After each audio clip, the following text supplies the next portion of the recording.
Маму с ребенком только оформляют в приемном отделении, а лечащий врач уже заполняет первые назначения. В детской инфекционной больнице Якутска успешно внедрена в работу система электронных медицинских карт.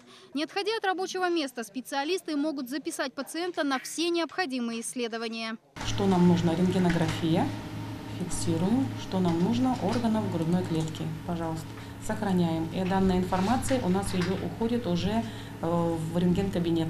В тестовом режиме электронные медкарты запустили в больнице 2 года назад. Сегодня врачи уже не представляют себя без этой базы данных. Внедрение компьютерной истории болезни существенно сокращает время работы медиков и помогает быстро восстановить документы в случае их потери. Раньше все от руки писали.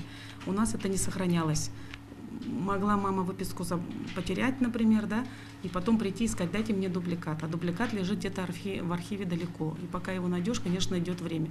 Первые шаги к модернизации начались еще в 2012 году. Тогда была поставлена задача уменьшить живые очереди в коридорах и организовать онлайн-запись к участковым врачам. Сегодня через электронную регистратуру проходят до 30% больных. Для удобства населения был создан специальный портал пациента. Любой пациент может получить доступ к своему личному кабинету, обратившись в единый медицинский диспетчерский центр, и увидеть всю свою информацию, допустим, о посещениях, результатов анализов.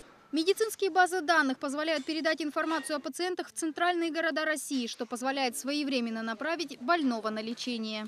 Следующим этапом развития удаленной медицины могут стать видеоконсультации. Врачи из отдаленных районов республики смогут отправлять данные о пациентах в крупные медицинские центры Якутска. Но для полноценной работы телемедицинских технологий необходимо вначале проложить мощные каналы связи.